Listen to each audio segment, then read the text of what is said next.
Nós vamos falar sobre o bem e o mal. Muitos de nós acreditamos que o mal existe. E sobre isso que nós vamos debater agora.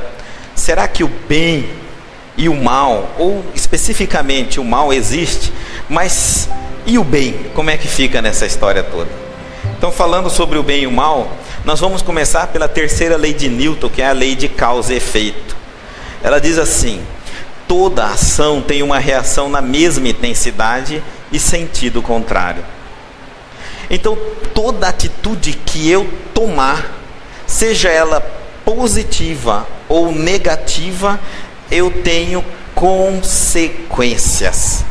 Consequência não é castigo de Deus, consequência não é perseguição demoníaca, consequência não é obsessão, consequência não é falha na educação paterna ou culpa de alguém. Consequências eu herdo à medida que eu tomo uma atitude. Quando eu faço algo, eu colho alguma coisa dessa ação. Mais nada do que isso. Tudo que daí passar, toda e qualquer explicação, já está fora do contexto do bem e do mal. Por isso nós vimos Buda há 600 anos antes de Cristo falando sobre isso. Ele chamou isso de karma, que toda ação tem uma reação na mesma intensidade e no sentido contrário. Ele chamou isso de karma. E aí, quando nós ouvimos a palavra karma, nós só utilizamos o karma no sentido negativo da palavra. Isso é um karma que eu tenho. Meu marido é um karma, minha esposa é um karma, meus filhos é um karma, minha vida profissional é um karma, tudo na minha vida é um karma. Mas tem karma positivo e karmas negativo. E é muito bom entender isso, porque nós somos presenteados pela justiça de Deus com muitos karmas positivos. Karma já é o retorno, a consequência, ação e reação. Quantos de nós não adoecemos faz muito tempo? Comparado com muitos que não conseguem sair do hospital, nem para dar uma volta. Já faz muito tempo. Quantos de nós podemos não ter tudo o que queremos, mas não passamos necessidade e fome nesse mundo? Enquanto muitos nunca conseguiram um dia dormir sem ter com eles guardado o que comeriam no dia seguinte. Cada dia uma luta. Quantos de nós nunca ficamos desempregados? E quando ficamos, era como se trocássemos apenas de trabalho. Enquanto milhares e milhares de pessoas nunca arranjaram um trabalho até hoje. Quantos de nós nunca tivemos problema nenhum na área de relacionamento humano, em termos de nenhuma dificuldade de arranjar um companheiro, de termos alguém do nosso lado, de compartilharmos a nossa vida? Enquanto muitos nunca sequer conseguiram um candidato ou candidata. Nós estamos cheios de karmas positivos, mas também estamos cheios de karmas negativos, como nós vimos. Nós também ouvimos falar essas mesmas palavras, esses mesmos conceitos, através de Moisés. É a lei de Talião, olho por olho, dente por dente. Moisés implantou a lei de karma. Ele implantou essa lei no cristianismo, ele preparou no judaísmo para que Jesus viesse posteriormente e pegasse essa lei de causa e efeito, que é a lei de Talião, olho por olho, dente por dente. Aqui se faz, aqui se paga. E Jesus incorporou isso dentro do cristianismo na visão amorosa, infinita de Deus. Jesus também esteve conosco e disse que nós seremos julgados conforme julgarmos alguém. E só devemos fazer ao próximo aquilo que gostaríamos que nos fizesse. É a mesma lei de causa e efeito. Então nós vamos ver que todas as religiões são unânimes. Em todas as visões que nós temos, são quase unânimes na lei de causa e efeito. E por que acreditamos no castigo de Deus? Porque acreditamos que Deus precisa castigar para que nós venhamos a aprender. Se já temos na lei do universo criada por Deus, que é a lei de Deus, a lei das consequências. Portanto, Deus não vai perder tempo algum em nos punir. E se assim o fizesse, nos puniria duas vezes. Uma pela lei da causa e efeito e outra pela vontade própria dele. Uma atitude má tem uma consequência maléfica. E nós temos hoje duas consequências no plano físico, no plano da terra: dor e sofrimento. Veja que dor e sofrimento são coisas absolutamente distintas. A dor é no corpo, né? E o sofrimento é na alma. São coisas bem diferentes. Eu posso sentir muita dor e não sofrer com a minha dor. Ser uma pessoa resignada, obediente e ainda por cima ser uma pessoa até feliz com a dor que eu suporto. No entanto, alguém pode sofrer muito ao me ver sentindo dor e não possui dor alguma orgânica. Quantas mães, pais sofrem ao ver seus filhos doentes, enquanto que as próprias crianças não estão nem aí, estão brincando, tranquilo, porque só sentem dor. Sofrimento é revolta, é inaceitação com a situação que nós estamos assistindo. A dor é uma naturalidade física, porque todos nós temos corpos. Nós podemos cair, estender um músculo, quebrar um osso, pegar uma enfermidade. Afinal de contas, quantas bactérias, quantos vírus estão aqui nesse instante rodando-nos em torno de nós. Nós estamos respirando, inspirando e respirando esses vírus constantemente, as bactérias, e o que nos defende apenas é o sistema imunológico do corpo. Então dor é uma coisa muito natural. Só tem dor quem tem corpo físico. Quem não tem corpo físico não tem dor. Então a alma não tem dor, o espírito não tem dor. Não tem dor. Mas e como é que a gente vê alguns espíritos reclamando de dor? Porque eles trazem na alma impregnados condicionamentos físicos que ele deteve enquanto era vivo no plano terreno. Mas ele não sente, não deveria mais sentir dor.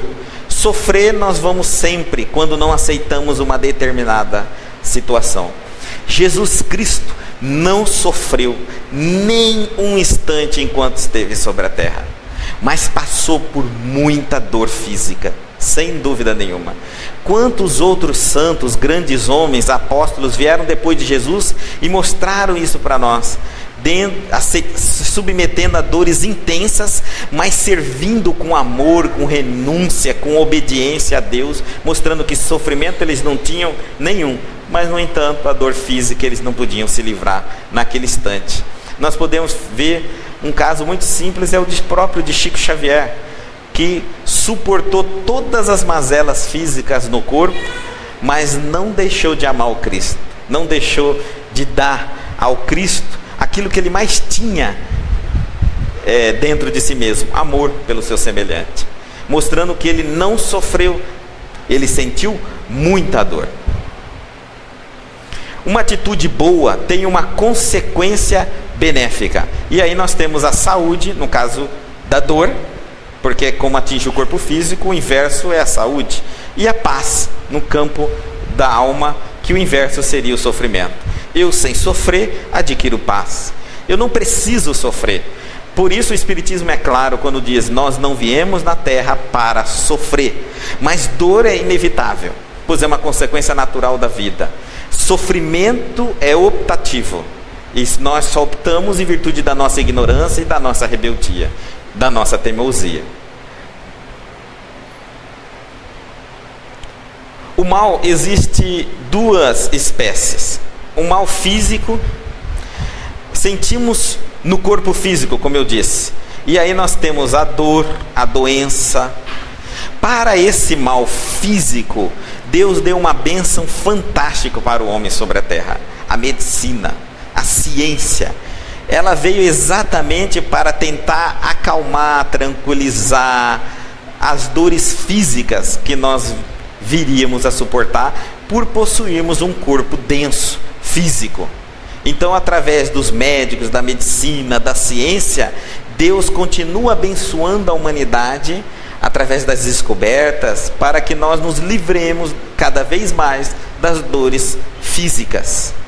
Mas também temos a dor moral. A dor moral experimentamos no espírito, na alma.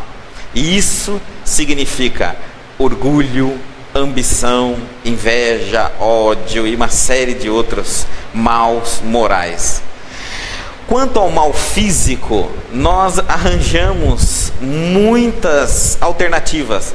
Grande parte delas estão nas indústrias farmacêuticas. Uma drogaria, uma farmácia, está ali um grande alívio para as dores físicas. Mas eu não encontro em nenhuma drogaria, em nenhuma farmácia, eu não encontro nenhum remédio para a dor moral. Essa dor, esse mal moral, eu não encontro. Experimentamos no espírito. Eu não tenho como tomar, por exemplo, um comprimido para inveja e deixar de ser invejoso. Um comprimido para o ódio. Eu tenho a cura. O outro eu tenho que fazer então o quê? Reforma íntima.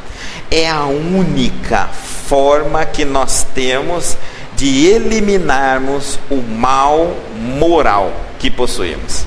Ninguém pode nos libertar de um mal moral.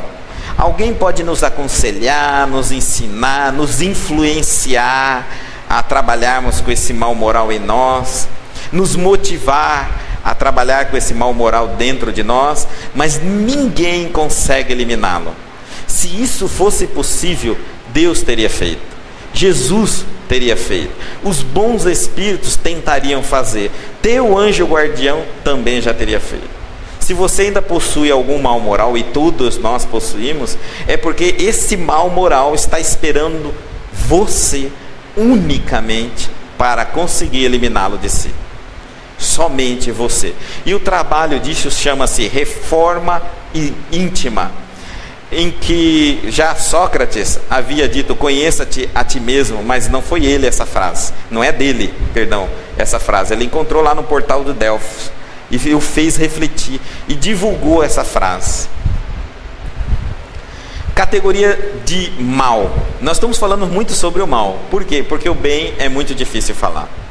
Do bem só quem pode falar quem o conhece. E quem conhece o bem são os grandes homens que viveram sobre a terra. Do mal nós conhecemos com muita particularidade. Nós podemos falar muito daquilo que conhecemos. Quanto ao bem, nós conhecemos muito pouco ainda. Falta muita coisa para falarmos, para termos condição de falar o que é o bem, como é que é o bem. Para o bem, só quem pode falar mesmo com tamanha capacidade de conhecimento, com tamanho domínio do assunto, é Jesus. Vamos falar sobre a categoria do mal. Também existem duas categorias de mal. O mal que podemos evitar. Cria para si mesmo através dos vícios e defeitos. Nós criamos para nós o mal. Veja que coisa interessante. Criamos através do nosso comportamento, dos nossos pensamentos. Tudo começa na área do pensamento. O meu pensamento mal gerenciado, mal administrado, me gera emoções más, comportamentos indignos, maus, antimorais. Que naturalmente a lei de Deus vai me trazer consequências, porque cada pensamento já está gerando uma ação no campo espiritual. E eu estou bombardeando a vida com pensamentos, atitudes e sentimentos, e a vida há de me devolver tudo isso. Todos os meus pensamentos, os meus sentimentos e os meus comportamentos. O resultado de cada um deles. Portanto, mas é um mal que nós podemos evitar. Basta uma coisa: gerenciarmos os nossos pensamentos. Estamos adentrando, esmiuçando cada vez mais para que a gente entenda por que a humanidade ainda é o que é. Porque ainda esperamos o milagre acontecer na nossa vida. Achamos que alguém tem posse de algo que nós desejamos muito. Exemplo, a felicidade, o amor, os bons comportamentos, até mesmo o cristianismo nós achamos. Nós achamos que algumas pessoas têm a capacidade de nos dotar para sermos cristãos, sendo que o cristianismo é uma opção de cada um de nós. E não basta só querer, tem que trabalhar e exercitar muito.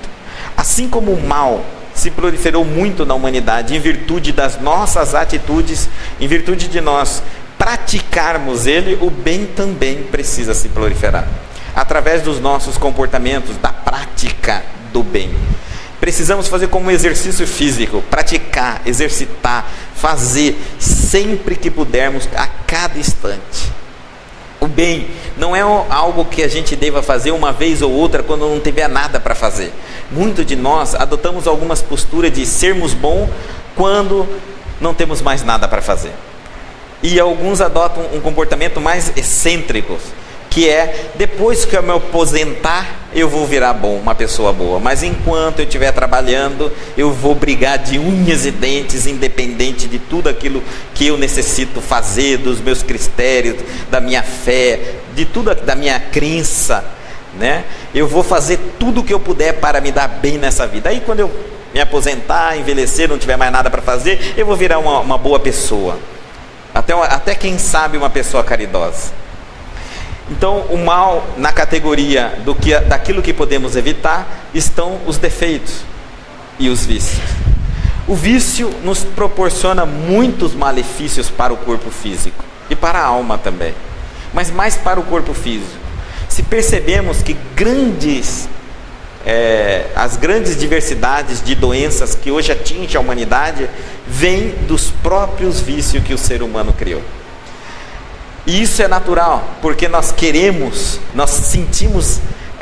fracos, nós nos sentimos tão amados.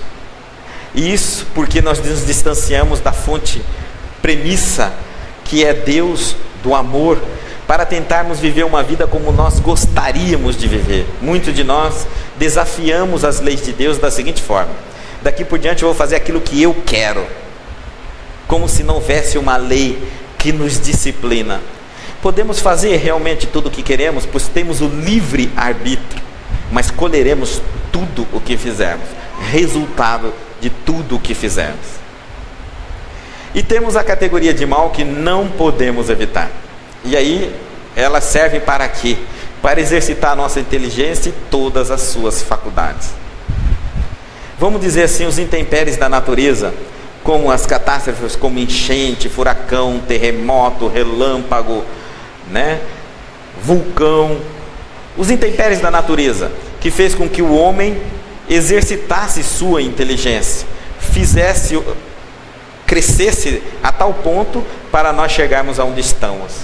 Para termos só uma noção, há locais onde o terremoto é muito grande e já existem estruturas de edifícios que suportam a movimentação das placas subterrâneas. Ou seja, o terremoto acontece, o prédio dança, mas não cai.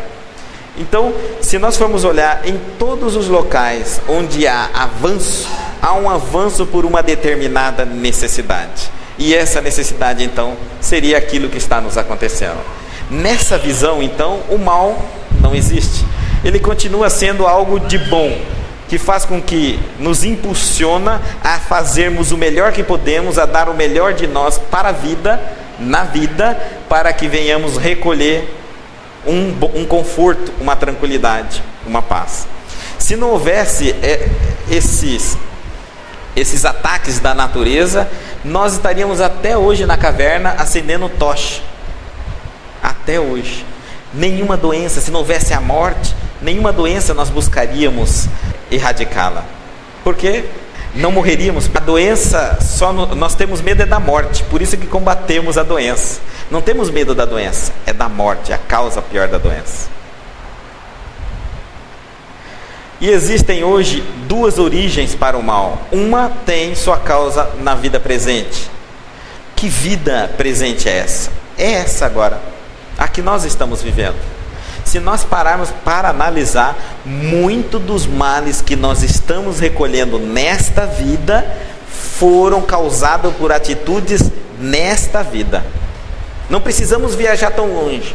Há pessoas que chegam e falam assim: Guto, eu gostaria de saber o que eu fui na outra vida. Eu falo assim: se você não está dando conta nem de administrar essa, para que outra? Para que você quer mais uma? Se você conseguir administrar essa, quem sabe você tem o mérito de descobrir algo da outra. É aquela velha história: eu não estou conseguindo administrar uma empresa, agora eu quero saber quantas empresas eu sou dono. Para quê? O que isso vai te adiantar? Vai te dar mais preocupação, mais culpa, e vai te trazer mais responsabilidade, com certeza absoluta. Então, muito dos nossos males vem de nossas atitudes agora, nessa vida presente. Quantos de nós tivemos enormes oportunidades fomos testados pela vida a nosso pedido, para analisarmos se nós tínhamos condições de sermos cristãos. Façam uma análise rápida na vida de vocês e vocês vão perceber quantas provas vocês já passaram nesta vida e já falharam. Quantas? E quantas ainda vão passar até o término dessa existência. A falha provocada, ocasionada desses testes já estão vindo de retorno, às vezes nessa vida mesmo. Às vezes, quanto de nós já estamos colhendo, por exemplo, a necessidade financeira simplesmente porque não éramos capazes de controlar a cólera em nós. E aí alguém nos chamou a atenção no local de trabalho, eu tive um ataque, respondi de forma indevida, antiprofissional, tentei às vezes até brigar, bater, xingar, me mandar embora. Aí eu estou desempregado e vou dizer, é Deus que está me castigando. Não, é teu mau comportamento, tua má atitude, tua indisciplina de comportamento. Quanto de nós perdemos a família, ou perderemos ainda, por não nos conter nessas impossibilidades da traição? Quanto de nós tivemos ou temos uma família bonita e já estamos fazendo tudo para perder a família? Tudo. Muito de nós, quando ainda não adquirimos a família, sonhamos dia após dia para casarmos, termos uma família. Quando construímos, parece que vamos fazendo tudo para perder a família, para perder os filhos. E quando perde, é castigo de Deus, Guto, ou é perseguição do diabo? Não, é teu mau comportamento. Quantos de nós não estamos assistindo pessoas, ou nós mesmos não estamos doentes de câncer, de AIDS, doenças consideradas mais difíceis de cura até atualmente? Mas por quê? Analisemos os nossos hábitos que tivemos nessa vida mesmo. Quando não são hábitos, vícios que nos levaram à doença, como o câncer, os nossos comportamentos, a mágoa que a gente não consegue perdoar, que também nos proporciona quase hoje 90% dos cânceres que temos na humanidade, provém da mágoa, da ausência de perdão que trazemos dentro de nós. Da AIDS, quantos de nós, por indisciplina sexual, adquirimos AIDS? Mas e eu que adquiri sem ter nada a ver com essa história? Por exemplo, foi marido, foi minha esposa, ou foi o meu parceiro, a minha parceira que me trouxe isso. Quando não há culpa na consciência, não se preocupe que não vai ser a doença que vai te levar dessa vida. Com certeza. Porque todas as doenças só se proliferam, só tomam conta do organismo quando existe culpa de quem a possui. Quando não, muitos de nós temos doenças aí que nem descobrimos, porque nem sintoma temos, porque nem culpa possuímos de ter uma determinada doença. O que a genética chamava antes de predisposição, a ciência também não consegue explicar, porque 2 pessoas, 3 famílias que vieram de uma família onde o pai e a mãe fumam, que tem toda uma predisposição para fumar, às vezes nenhum dos filhos fuma, ou às vezes os 2 filhos fumam, um não fuma, porque a predisposição apenas nos dá a possibilidade de nós viermos a desenvolver um determinado vício ou uma determinada doença, quando eu tenho o vírus ou a bactéria instalada em mim. Só a possibilidade. Mas o que determina se eu vou passar por aquela situação ou não, sou eu, a minha alma, o meu espírito. Porque Deus está dentro de mim. Portanto, sou eu que digo se eu preciso ou não passar por aquela determinada situação. E de que forma que eu permito isso? Culpa. A culpa faz isso. Ela abre essa brecha. Ela faz com que a gente se entregue de uma forma nas doenças. E quantos de nós não estamos nos entregando na doença em virtude de nos livrarmos da consciência culpada? É uma forma bonita de a gente resgatar, já que nós não temos coragem de ir corrigir o erro. Queremos pagar aquilo que nós nos cobramos, somente nós nos cobramos. Nós queremos pagar de uma forma martirizada, sofrida, para que todas as pessoas, quando nos olhem, dizem assim: coitado dessa pessoa, sofre demais. A outra, quando nós não encontramos nenhuma explicação nessa vida, o porquê estamos sofrendo aquele mal, nós temos uma revelação fantástica trazida pelos Espíritos: a reencarnação.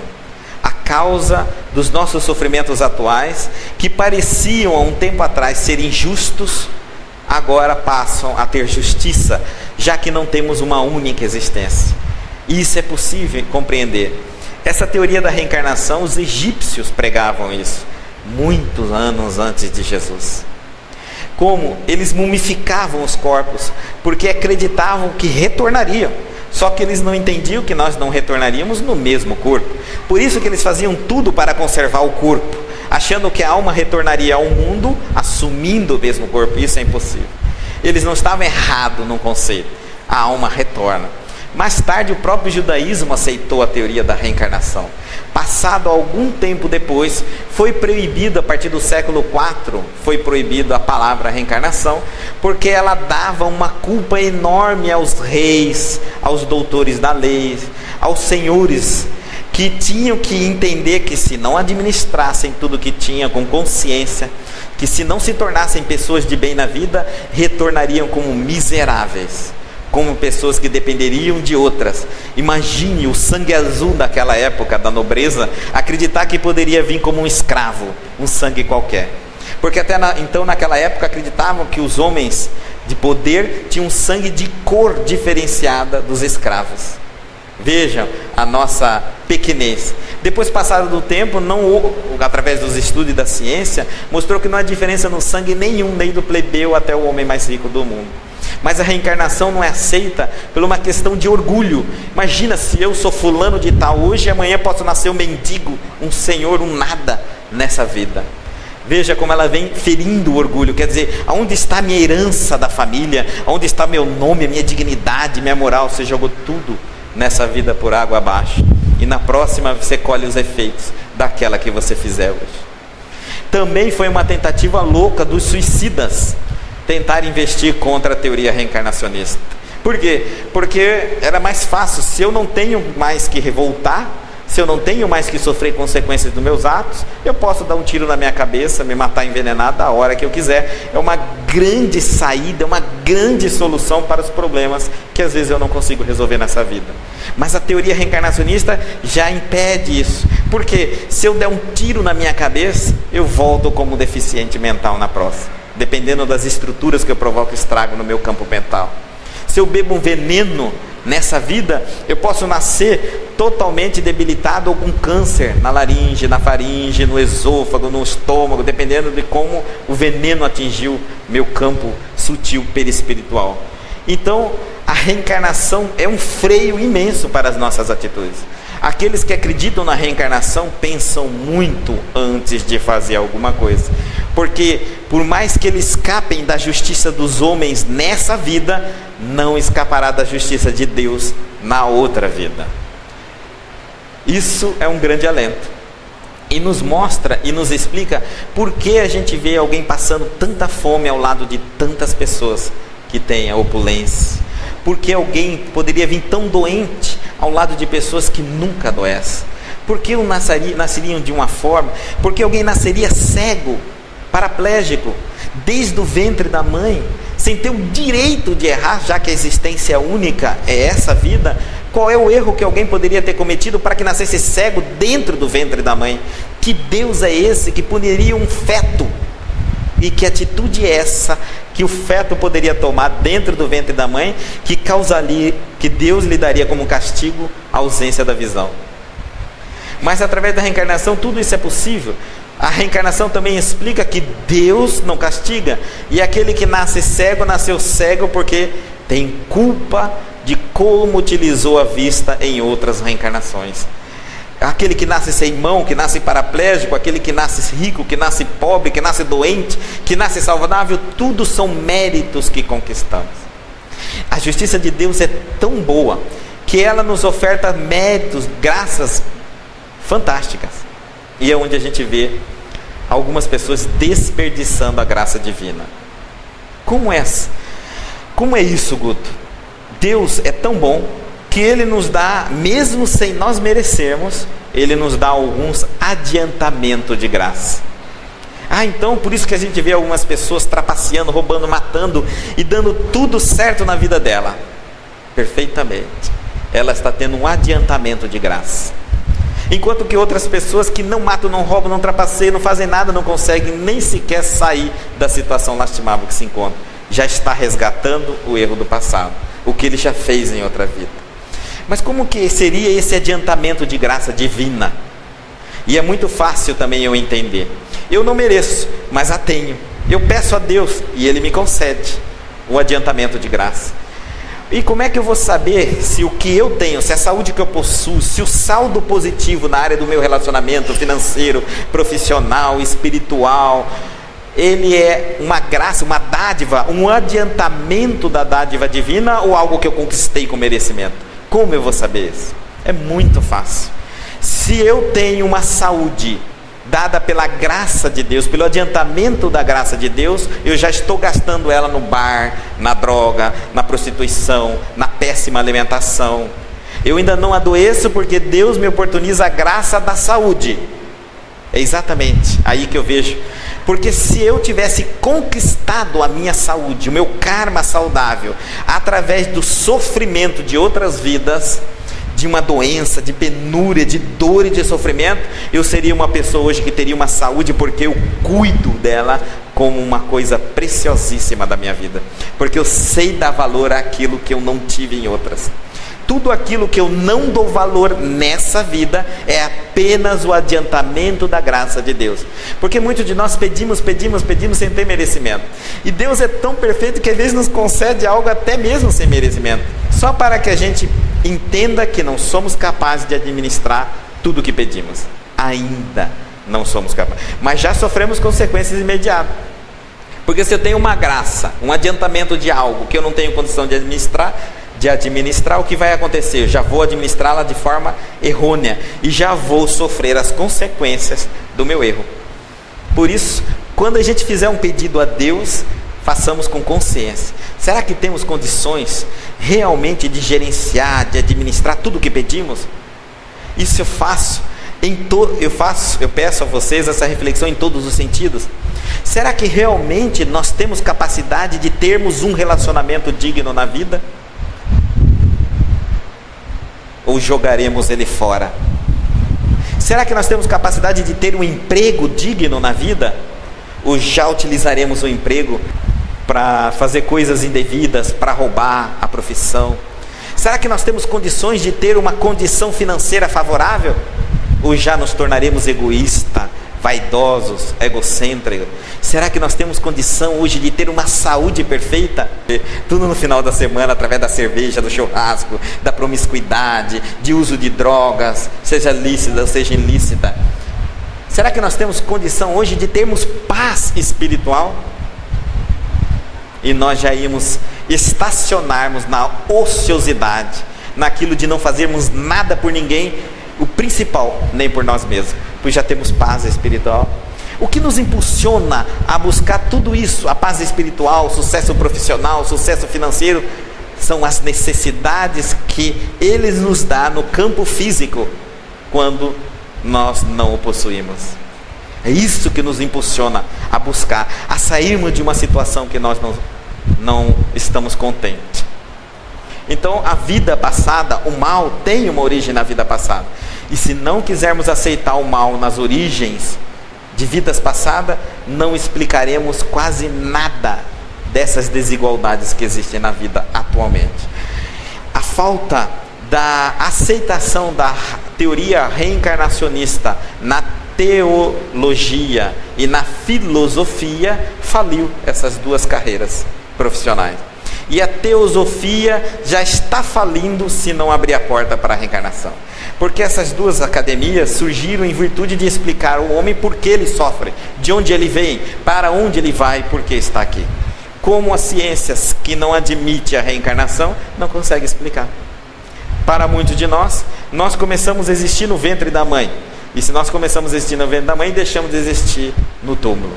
E ponto final. E tudo é uma consequência do mundo e da vida. Sem a teoria reencarnacionista, nos surge muito egocêntrico, o egoísmo. Eu faço nessa vida tudo o que for necessário para que eu seja feliz e que se dane o próximo, porque não vai ter consequências no amanhã.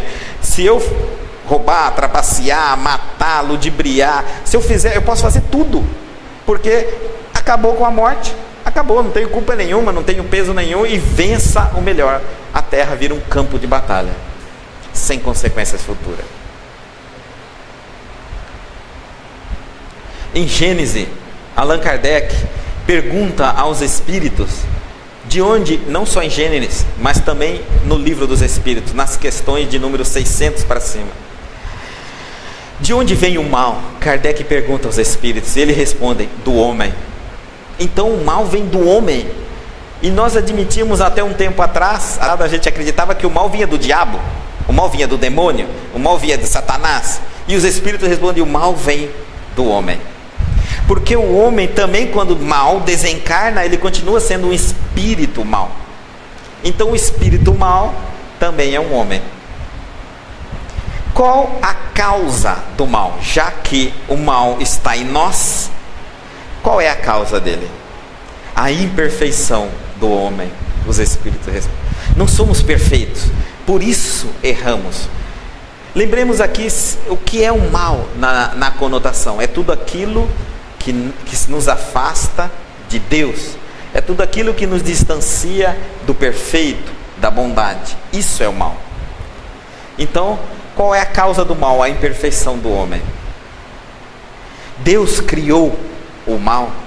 Já que Deus criou tudo, é a teoria do professor de Einstein, que nós vimos aqui anteriormente. Já que Deus criou tudo, e o mal é resultado das ações humanas, Deus criou o mal, porque criou o homem. Afinal de contas, Deus criou o mal ou não criou o mal? Não, os espíritos respondem. Criou o homem, que é a causa do mal. Logo, Deus criou a causa do mal e não o mal. E Deus tinha que criar o homem com esse potencial de servir ao bem e ao mal. Porque se ele criasse o homem infalível, o homem não tinha livre-arbítrio. O meu livre-arbítrio é a capacidade, é a lei que me dá a possibilidade de escolher um caminho. O certo, o errado, o bem, o mal. Se eu já fui criado para ser bom, que livre-arbítrio eu tenho? Nem que eu quiser fazer o mal eu não consigo, porque eu não fui criado para isso, tal como uma máquina.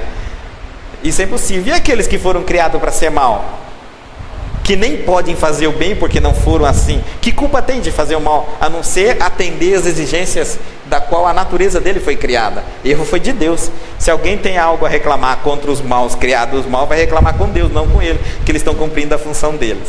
Se isso fosse possível, é lógico. Então, Deus criou o homem, e o homem é a causa do mal. Mas o homem não foi criado para fazer o mal. Ele tinha que ter dentro dele as duas possibilidades. Deus criou o homem perfeito, e aqui vem uma grande teoria para nós. Essa tentativa de achar que Deus pode criar criaturas perfeitas, tais como anjos, separado da criatura humana, tal como nós, fez uma coisa doida na nossa cabeça. Hoje Hollywood ganha vendas dos filmes que anjos têm sonhos de serem humanos. Por quê? Porque nunca tiveram a oportunidade de ser humano, né? Quantos filmes nós temos aí de anjos que vêm fazer aventuras na terra, se apaixonam e querem ficar na terra? Imagina que loucura da nossa cabeça. Mas isso é possível por quê? Porque já que eu acredito que o anjo foi criado anjo, qual é o sonho de um anjo? Ser humano. E qual é o sonho do humano? Ser um anjo. Agora, se todos nós fôssemos criados simples e ignorantes, desde o átomo até o arcanjo, um anjo não tem sonho nenhum em ser humano, porque ele já foi humano. Humano é uma fase, um reino hominal. Agora ele pertence ao reino angelical. Ele já fez parte do reino hominal humano, então não tem sonho nenhum. Você vê como que não entra em crise a nossa consciência? Agora nós temos vontade muito de ser anjo, porque nunca fomos ainda, mas nos tornaremos. Só de saber que um dia nós podemos ser anjo, nós entendemos a bondade e o amor de Deus, porque depende de mim a minha evolução. E não estou a minha vida não está submissa e nem submetida absolutamente à vontade de ninguém. Basta o meu esforço para que um dia eu deixe de ser humano e seja um anjo. É isso que os Espíritos nos trouxe como um brinde, né? Uma notícia fantástica, a evolução da humanidade. Então Deus criou um homem perfeito? Não. Criou simples e ignorantes. Se o tivesse criado perfeito, o mal não existiria. Aí também entra uma contradição. Mas se Deus nos criasse perfeito, o mal não existiria? segundo nos contam, Deus criou Lúcifer, que era um anjo, braço direito de Deus, e ali, junto com vários outros anjos. Na nossa cabeça, anjo é perfeito, não é verdade? Pois é, mas Lúcifer foi uma criação errada de Deus, a primeira falha divina, porque Lúcifer foi o primeiro anjo da criação que nasceu com inveja, que nasceu com sede de poder, e que se revolta contra Deus. Mas agora, trabalhando como advogado dele, eu digo, ele não tem culpa de nada, coitado, é Deus que falhou na criação dele. Quando nós vamos criar várias coisas em série, e o que acontece? Depois nós passamos pelo teste de qualidade, para ver se tudo aquilo que estamos produzindo está atendendo os requisitos necessários. A indústria de Deus, de anjos, falhou, porque no meio da criação de tantos anjos, criou um, Lúcifer, e ele não era bem um anjo, ele não era tão perfeito quanto os outros. Afinal, ele era um anjo ou não era um anjo? Aí isso aí é com Deus que vai ter que responder esse questionário. Mas segundo nos contam, que Lúcifer se revoltou com Deus. Nós aceitamos isso como possibilidade porque acreditamos que o anjo é uma criação separada do reino nominal. Agora vamos entender, se Deus nos criasse perfeitos, no mal não existiria, não teríamos também livre-arbítrio, não seríamos o que somos, seríamos robô, tudo era perfeito. Se tivéssemos nascido no paraíso, como acreditamos um dia que Adão e Eva, iríamos estacionar. Imagina que coisa horrível o paraíso. Vocês já imaginaram, vocês já leram sobre o paraíso de Adão e Eva? Diz que nenhum animal matava o outro animal. Como é que ficava o ecossistema? Logo desequilibrava, porque todo mundo tem que morrer, né, para nascer, né? E os animais falavam um com o outro, e Adão conversava com os animais, e os animais conversavam com Adão. Mas Adão, cansado de conversar com os animais, pediu a Deus uma companheira, alguém que ele pudesse conversar de igual para igual. E Deus então deu a Eva, tirando uma costela de Adão. Que coisa triste um paraíso assim, né? Já imaginou nós conversando com os animais conversando conosco? O que será que tem um animal para nos contar? E o que será que nós poderíamos ensinar aos animais? Já que nós pertencemos a reinos absolutamente distantes. Nós temos reinos nominais, eles são os reinos animais. Como a diferença entre os animais e as plantas? Reino vegetais. E as plantas, para as pedras e tudo isso que existe da matéria, reino mineral. Veja que a ascensão entre os reinos mineral, vegetal, animal, hominal, angelical e assim sucessivamente, é parte da evolução, da qual nenhum de nós trazemos a menor saudade daquilo que já transitamos. Portanto, um anjo jamais deixaria os céus para querer viver experiências terrenas, humanas, nesse planeta. Mas assim, o homem não é perfeito, ele não foi criado perfeito. Bom, nós fomos criados simples e ignorantes. Simples significa nem bom e nem mal. Isso é simplicidade. Os simples de coração herdarão os céus. Então, simplicidade, eu não sou bom, eu não sou mal. Ignorante é não saber o que é mal e nem o que é bom. Veja como nós saímos da forma pronto para sermos aquilo que desejamos ser. Não fomos criados desde o primeiro instante sabendo tudo. Pelo contrário, não sabíamos nada. Até a opção do conhecimento é nossa. Eu desejo não saber mais. Eu desejo não saber determinadas coisas, porque não está implantado na nossa cabeça. Até isso. O livre-arbítrio está desde a opção do conhecimento, da atitude, a opção dos pensamentos, a opção do sentimento. Nós somos absolutamente livres no universo.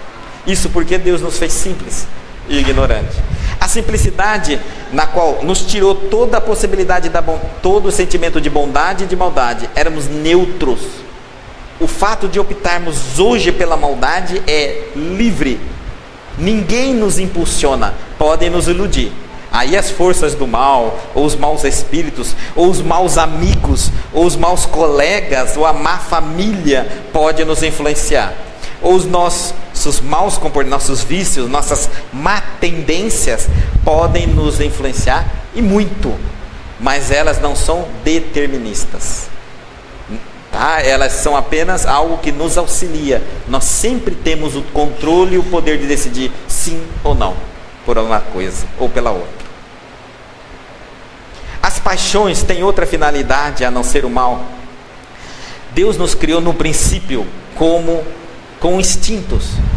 Assim que o homem começa a compreender a sua existência, começa a sair do reino animal para incorporar o reino nominal, ele vem com o quê? Instintos. Ele precisa comer e ele sente a fome. Ele precisa perpetuar a raça, ele sente a necessidade do sexo. Ele precisa de várias coisas que o instinto lhe proporciona. Então ele tem que ter um guia, e o guia dele era o instinto, quando ele era mais animal do que homem. E o instinto é um guia infalível, porque a natureza é o que é, porque ela é guiada pelo instinto. Todas as vezes que nós começamos a usar a razão e a inteligência, nós começamos a desequilibrar o reino dos instintos. Examinemos. Na nossa ecologia, não há problema nenhum de algum animal se proliferar mais do que o outro, se procriar mais do que o outro, porque ambos, seguido pelo instinto, só comem o necessário. Eles matam quando estão com fome, comem, se saciam, não guarda para amanhã, não tem geladeira, não tem nada. No outro dia é tudo novamente. Eles vivem dentro do processo de instinto.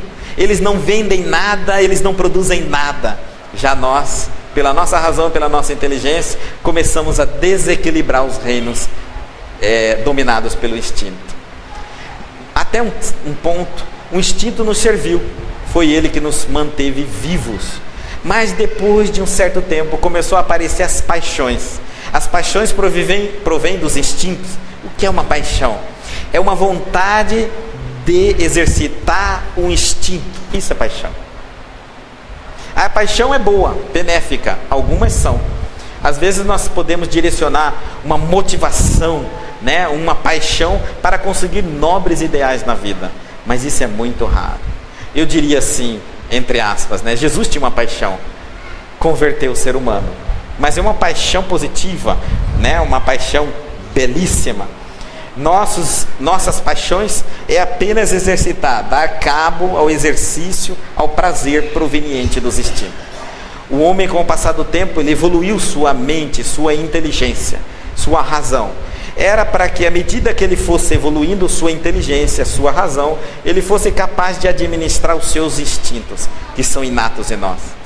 À medida que ele fizesse isso, ele ia controlando o homem, ia nascendo e controlando o animal que existe dentro de nós. Mas o comércio, o consumismo, e os vícios e as paixões deturparam o nosso trajeto.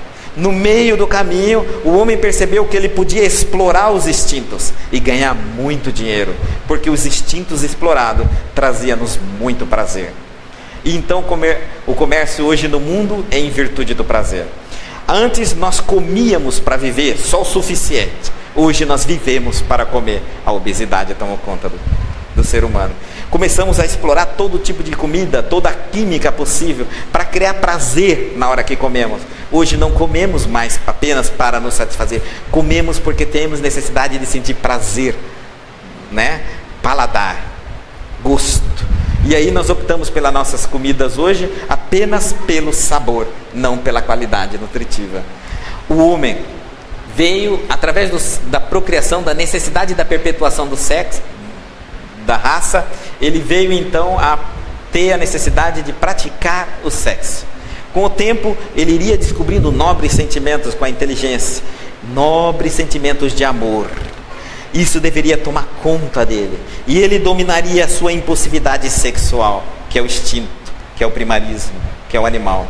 Mas ele começou a explorar e começou a comercializar o sexo. Hoje a maior indústria do mundo é sexual.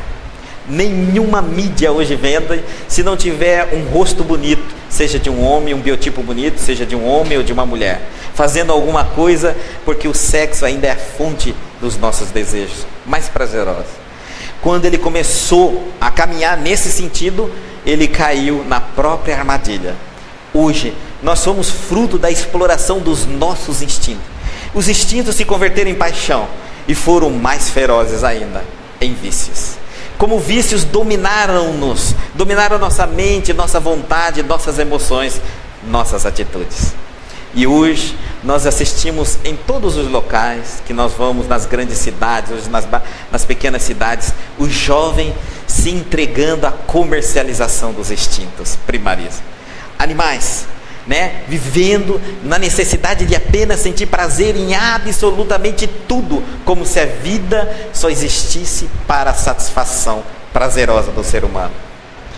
Devagar, nós vamos acordando desse sono, segundo Joana de Ângeles, essa consciência de sono, acordando, e percebemos que a vida é muito mais do que da boca para baixo, que o homem não veio só na terra para abastecer-se de sensações, ele veio para construir emoções, sentimentos.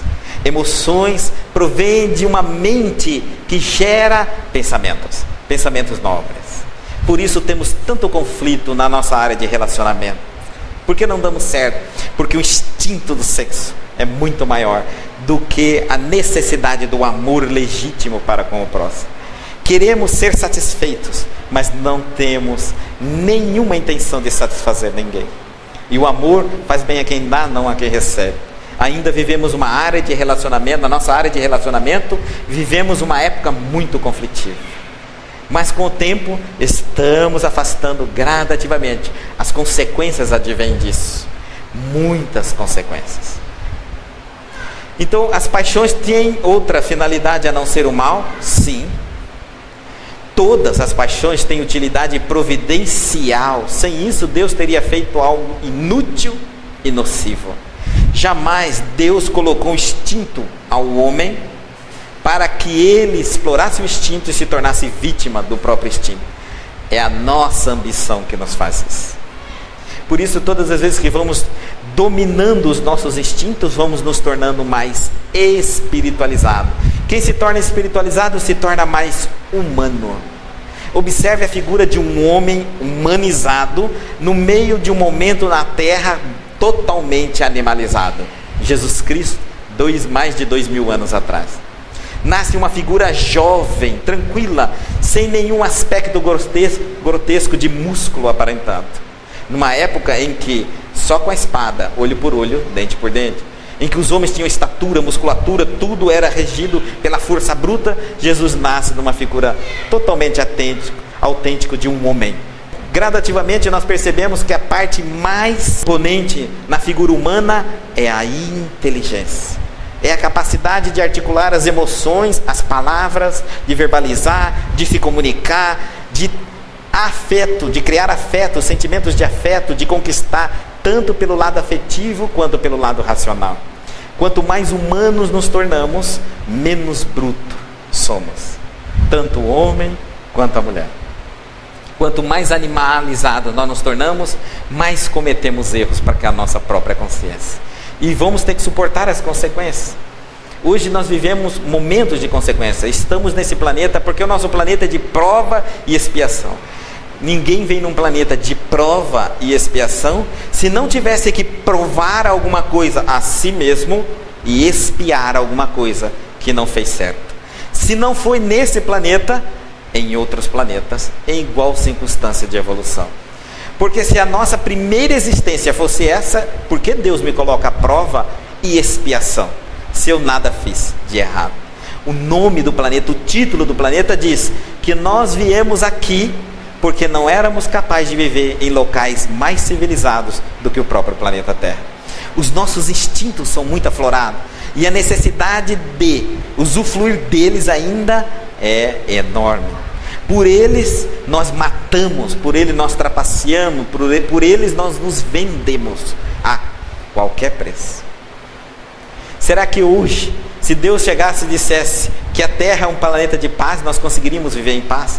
Porque muitos de nós acreditamos que a paz deve ser imposta de fora para dentro, e não uma conquista de dentro para fora. Não é eu que tenho que estar em paz, é os presidentes das nações que têm que decretar a paz. Eles podem até dar a ascensão da paz, mas se a paz não estiver estabelecida no nosso coração, nós criamos a guerra tirana mais trágica de todos os tempos. É aquela que acontece do portão da nossa casa para dentro, a guerra fria. É o marido batendo, espancando a mulher, os filhos. É a mulher submetendo ao homem aos critérios absurdos. É os filhos tiranizando os pais. Porque a violência ainda está dentro de nós. E não é uma lei que vai me impedir que eu seja um espírito violento. Mas tem uma coisa que nos liberta: reforma íntima. E essa reforma íntima é um chamamento do Cristo a todos nós. Quando Jesus fala vinde até Ele, não está apelando para ir até Ele, tocá-lo, vê-lo e senti-lo. É ir até Ele e entendê-lo. Quando entendemos Jesus, incorporamos suas ideias e passamos a ser Cristo dentro de nós.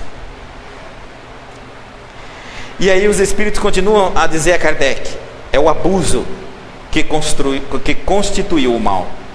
O homem só abusa em virtude do seu livre-arbítrio. É o porquê, é o posso, né? É aquela história: eu posso, se eu faço, se eu posso, eu faço. Se eu não pudesse, Deus não me daria essa possibilidade. Deus lhe deu o poder de absolutamente tudo, mas estabeleceu as leis de deveres para absolutamente tudo. Você pode tudo, mas não deve tudo. Deveres são quando você anui com a responsabilidade das consequências do teu ato. Pense bem antes de fazer. Poder, podemos fazer tudo. Como sabemos então se estamos praticando uma boa ou uma má ação? E quem responde para nós é Sócrates, 490 anos antes de Cristo. Toda ação deve ser qualificada pelo que produz. Qualificá-la de má quando dela provém o mal, e de boa quando dê origem ao bem. Quer a coisa mais simples do que isso? Os ensinamentos de Jesus aproveitam grande parte dos ensinamentos de Sócrates. Isso não degrine a imagem de Jesus. Mostra que Jesus era um profundo conhecedor de todas as teorias humanas que transitavam, desde antes da sua existência física. Porque o mestre, quando chega a um local, ele não vem impondo novos pontos de vista, mas ele vem se utilizando do poderio que já existe naquela classe, daqueles alunos, para edificar nova construção de novos conhecimentos, transformando o conhecimento ultrapassado em propostas novas, recicladas de um novo tempo. Isso ocasionando menos choque. Mesmo assim, nós nos revoltamos com Jesus. Mesmo que ele não se afrontou diretamente às leis que já estavam estabelecidas. Mas nós afrontamos Jesus porque necessitamos viver como ainda animais. Necessitamos, dentro de nós, respirar o ar denso do ódio, da maledicência, da vingança, entre outros. Não temos ainda a capacidade de vivermos dentro do bem, do perfeito e do belo. Sonhamos, vamos conquistar gradativamente, mas isso não vai cair do céu. Quando eu ligo uma televisão em casa para assistir televisão, não vai cair a bondade do céu. Quando eu faço atitudes que só eu sou beneficiado, não vai cair a bondade do céu. O bem tem que ser exercitado. E existe uma teoria que diz: mas Guto, se eu não faço mal, eu já estou fazendo o bem. Engano seu. Para aquele que não sabe fazer o bem, só de deixar de fazer o mal, ele já está fazendo alguma coisa. Para aquele que sabe fazer o bem, não estar fazendo o bem já é o mal. Olha que coisa. Porque a nossa ausência da bondade gera a oportunidade da proliferação do mal no planeta. Todas as vezes que eu estou na minha casa achando que o ladrão não entra aqui dentro, que a violência do portão para fora, eu não estou nem aí. Então existe só uma forma, digamos assim, da vida nos acordar: os ladrões começarem a entrar dentro da nossa casa. Aí eu vou entender que eu preciso fazer algo fora da minha casa, para que a minha casa não seja visitada por aqueles que necessitam me ouvir, para aqueles que não necessitam crescer e progredir. Quando eu acho que a droga é um problema do filho do vizinho, eu só vou entender que é um problema da humanidade quando o meu filho é drogado. Aí eu entendo que eu preciso fazer algo contra a droga, para que os futuros filhos, os filhos de outros, não sejam afetados pela droga. E assim sucessivamente. As coisas que ignoramos lá fora começam a entrar dentro de casa e dizer: eu existo. Por mais que você liga a sua televisão, liga o seu aparelho de som, pega a sua casa na praia, vai para a Chapada, faz seus cursos e faz tudo aquilo que você quer para não me enxergar, eu estou aqui, eu existo, eu estou lá fora, mas começo a entrar na sua casa. e nós vamos conviver dentro de casa com tudo aquilo que não gostaríamos, com tudo aquilo que nós lutamos para viver longe, distanciados, e começamos a viver com os próprios familiares dentro da nossa casa. O mal, gente, não existe nessa condição que Einstein colocou, é verdadeira. O mal é uma consequência da ausência do bem, porque o bem é o amor, e o amor é Deus. Deus é real, por isso é eterno. O mal não é eterno, é irreal, é passageiro, é temporário. Percebe que tudo que é mal tem um destino: ficar bom. E tudo que é bom, qual é o destino? Continuar bom. Portanto, a eternidade, a realidade é imutável, enquanto que a irrealidade é mutável para se adaptar à naturalidade do processo. Todas as vezes que eu estou com ódio, só tem um caminho: plantar o amor. Mas toda vez que eu amo, só tem um caminho: continuar amando. Toda vez que eu estou doente, só tem um sonho: a saúde. Mas toda vez que eu estou saudável, continuar saudável. E assim vai ser sucessivamente. O bem é o que de real existe. O mal é uma grande ilusão que necessitamos, que construímos para sofrermos as consequências e gradativamente ir nos colocando de novo de rumo ao bem, caminhando para o bem, infinitamente para o bem, seja para o bem, sempre o bem pelo bem. Então vamos fazer a nossa oração, agradecendo a Deus imensamente a esta oportunidade de aqui estarmos, de poder aflorar a nossa razão, nossa lógica, nosso raciocínio, os nossos conhecimentos, e afrontar com as novas perspectivas dadas pelos Espíritos há mais de 150 anos. Que Jesus possa hoje adquirir um novo espaço em nosso coração. Esse Mestre que incansavelmente esteve ao nosso lado, chamando-nos para as reflexões profundas da nossa alma. Senhor, ensina-nos a nos amarmos, para que através do amor que criarmos em nós, que descobrimos em nós, podemos te enxergar em tudo que existe desse mundo.